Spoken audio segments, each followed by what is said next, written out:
So hi friends, welcome to our channel. This is Padmavati. ఈ రోజు మనతో పాటు సీనియర్ జర్నలిస్ట్ జగదేవ్ గారు ఉన్నారు. ఆయనతో మాట్లాడదాం. నమస్తే సార్. నమస్తే. సార్, విజయవాడలో కోర్టు భవన నిర్మాణం కోసం 45 కోట్ల వరకు విడుదల చేశారు అని అన్నారు. ఏళ్ళు గడుస్తున్నాయి కానీ ఆ భవన నిర్మాణం అయితే పూర్తి కావట్లేదు అని కూడా చెప్పుకుంటూ వస్తున్నారు. సో దీనిపై కొంతమంది పిటిషన్లు కూడా జారీ చేశారు. సో దీనిపై మీ ఒపీనియన్ ఏంటి సార్? అది వాస్తవానికి క్లారిటీ ఏంటంటమ్మా, కోర్ట్సు అలాగే రోడ్స్ కొన్ని కామన్గా ఉండే మౌలిక సదుపాయాలు ఏదైతే ఉన్నాయో అవి కేంద్ర ప్రభుత్వం నుంచి వచ్చే నిధులతో అండ్ మోరోవర్ రాష్ట్ర ప్రభుత్వాల నుంచి వచ్చే నిధులతో కూడా మిక్సప్ అయి ఉంటుంది. నేషనల్ హైవేస్ కానీ అలాగే దాన్ని ఏమంటారు ఈ కోర్ట్స్ సంబంధించి కానీ కొన్ని రకాల డిపార్ట్మెంట్లకి. ఇప్పుడు జనరల్గా ఫోర్ ఎస్టేట్స్ అని అంటారు. అంటే 4 ఉన్నతమైన వర్గాలు ఏంటంటే, అంటే సమాజాన్ని నడిపించేది కానీ దేశ భవిష్యత్తుని, చట్టాన్ని, రాజ్యాంగాన్ని నడిపించేవి 4 అన్నట్టుగా. అంటే ఎట్లా అంటే, ఫస్ట్ జ్యుడిషియరీ అంటే కోర్ట్స్, రెండవది లెజిస్లేటివ్ అంటే పరిపాలనా విభాగం, మన అసెంబ్లీది కానీ పార్లమెంట్ సంబంధించేది, మూడవది లా అండ్ ఆర్డర్ సంబంధించి, నాలుగవది మీడియా. అది సోషల్ మీడియా వచ్చి వాళ్ళ సోషల్ మీడియా కూడా యాడ్ అయింది మీడియాకి, ప్రింట్ మీడియా, ఎలక్ట్రానిక్ మీడియా, ఏదైతే జర్నలిజం సంబంధించిందో ఇది. సో ఇందులో మొట్టమొదటిది అది ఫస్ట్ స్టేట్ అయిన జ్యుడిషియరీ విభాగం సంబంధించి కోర్ట్స్ ఏం చేస్తాయంటే, హైకోర్టుకు సంబంధించిన నిధుల్ని భవనాలు కట్టాలి, కొత్త భవనాలు నిర్మాణానికి వాడుకున్నప్పుడు అక్కడ స్థానికంగా ఉన్న హైకోర్టు అర్జీ పెట్టుకున్నప్పుడు సెంట్రల్ నుంచి న్యాయశాఖ మంత్రి ఉంటారు కదా, కేంద్ర న్యాయశాఖ మంత్రి, అక్కడ నుంచి ఆ న్యాయశాఖ నుంచి నిధులు మంజూరైనప్పుడు ఏం చేస్తారంటే, దానికి కొంత రాష్ట్ర ప్రభుత్వం నుంచి కూడా కొంత నిధులు యాడ్ చేసి జమ చేసి మొత్తం మీద అదొక ప్రాజెక్ట్ కింద టెండర్ పిలిచి కట్టిస్తారు. ఈవెన్ హైవేస్ కూడా అంతే.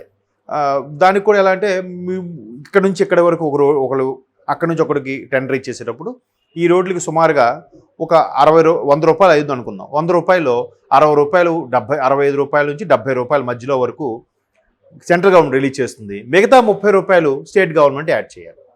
దానికి సంబంధించిన భూమిని కూడా స్టేట్ గవర్నమెంటే సర్వే చేసేటప్పుడు దానికి మళ్ళీ రోడ్లు ఆ భూమి కావాల్సినప్పుడు వీళ్ళే సర్వే చేసి ఇవ్వాల్సి ఉంటుంది.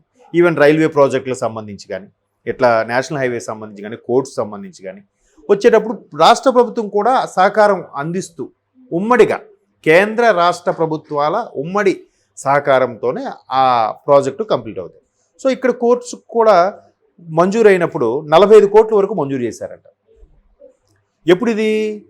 గత ప్రభుత్వం చంద్రబాబు నాయుడు గారు ఉన్నప్పుడు అప్పుడు అర్జీ పెట్టుకుంటే ఆల్రెడీ అక్కడ కోర్టు స్టార్ట్ అయిపోయింది కాబట్టి ఆ డిస్ట్రిక్ట్ కోర్టు హైకోర్టులో సరిగా ఐడియా లేదు నాకు, మొత్తానికి విజయవాడ అది అమరావతి సరౌండింగ్స్లోనే అట్లా జరిగినప్పుడు ఆ 45 కోట్లకి వీళ్ళు ఒక 30 కోట్లు జమ చేసి దాన్ని ముందు బడ్జెట్గా చూపించి దాని ద్వారా టెండర్లు పిలిచి అక్కడ కట్టడం జరుగుతుంది కదా.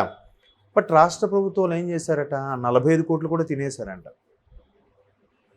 ఒక్క పని కూడా చేయకుండా, ఏ ప్రాజెక్టు టెండర్లు పిలవకుండా ఆ 45 కోట్లు కూడా స్వాహా అయిపోయాయి. ఇప్పుడు ఏమిటంటే దాని మీద ఎవరో ఏంటి భవనాలు ఎలాగ ఉన్నాయనంటే, ఇప్పుడు జడ్జి గారు కూర్చున్న ప్లేస్కి కూడా ఇది మీది కాదు లేచి వెళ్ళిపోండి అని ఎవడన్నా వచ్చి అడిగాడు అనుకోండి, ఏంటి పరిస్థితి? ఒకసారి ఆలోచించండి. అది జస్ట్ సినిమాటిక్గా ఆలోచిస్తే ఏంటి దారుణం అనిపించదు? సో కోర్టులు భవనాలు సరిపోవట్లేదు. ఇప్పుడు ఒక్కొక్కసారి ఎలా ఉంటుందంటే, మీరు ఎప్పుడైనా నాంపల్లి కోర్టుకు వెళ్తే పెద్ద బిల్డింగ్ ఉంటుంది. ఒక్కొక్క ఫ్లోర్లో దగ్గర ఒక 7-8 మంది మేజిస్ట్రేట్లు ఉంటారు.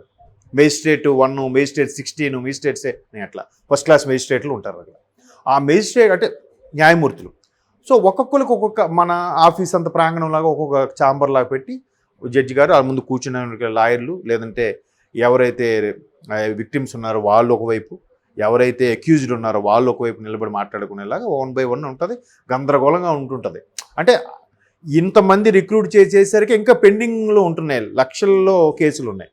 సో వాటిని త్వరితగతం చేయడానికి ఒక్కోసారి రిక్రూట్ చేస్తూ ఉంటారు.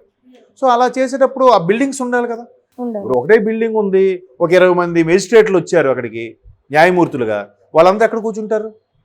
ఒక్కొక్కరు ఒక్కొక్క దగ్గర, ఇక్కడ ఒక కేసు, అక్కడ ఒక కేసు, అక్కడ ఒక కేసు, అలాగా ఎప్పటికప్పుడు త్వరితగతిన అయితే కదా. ఇప్పటికే పెండింగ్ ఉన్నాయి. అందుకు కొత్త భవనాల శాంక్షన్ కోసం మంజూరు చేశారు. మంజూరు చేసినప్పుడు ఏం చేయాలి? దానికి రాష్ట్ర ప్రభుత్వం కొంత ల్యాండ్ అది చూపించాలి.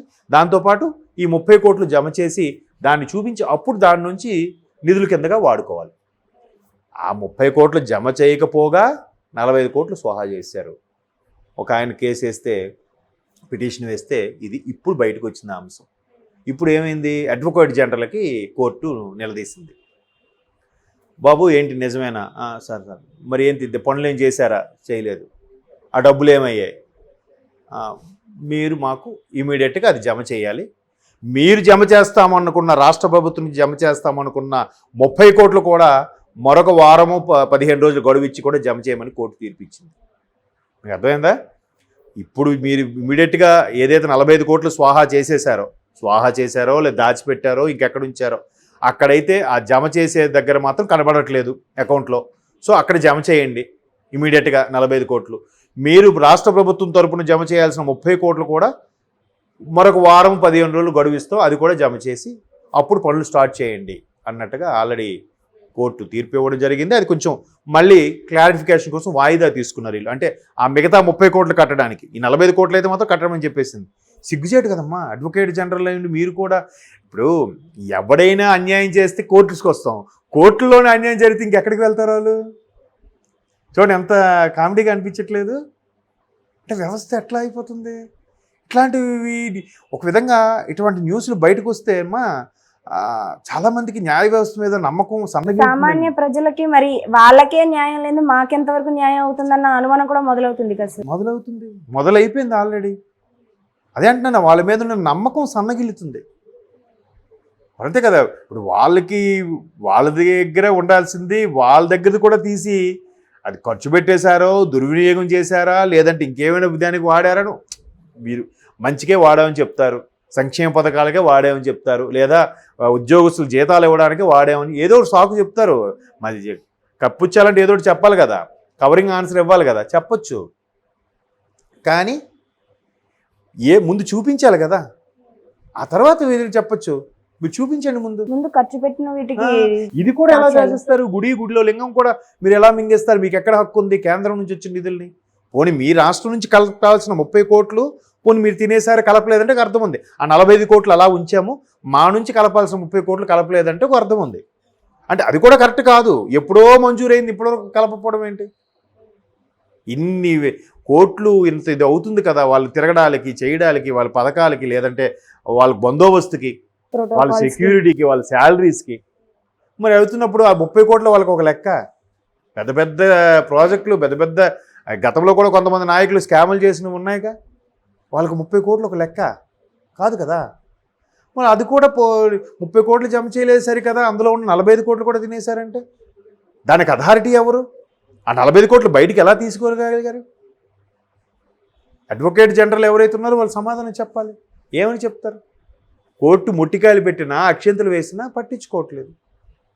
మీరన్నట్టు ఇంకా ఏంటి మన సామాన్య పరిస్థితి అనే అనుమానం స్టార్ట్ అయ్యి పెద్దదైతే ఇంకా పరిస్థితి ఏంటి? కాబట్టి ఇంకా ఇలా చెప్పుకుంటూ పోతే ప్రభుత్వ ఆస్తులను తాకట్లు పెడుతున్నారు, ఎక్కడికక్కడ అన్నీ అవకతవకలు జరుగుతున్నాయి. అసలు ఇక్కడ తెలంగాణ ప్రభుత్వంలోనే రోజుకొక అంశం తెర మీదకి వస్తుంది గత ప్రభుత్వంలో జరిగినవి. మరి ఇంకా రేపు పొద్దున ఆంధ్రాలో టీడీపీ జనసేన ప్రభుత్వం వస్తే ఇంకెన్ని విషయాలు బయటకు వస్తాయో let's wait and see. Thank you sir. So చూసారు కదా, థ్యాంక్ యూ ఫర్ వాచింగ్.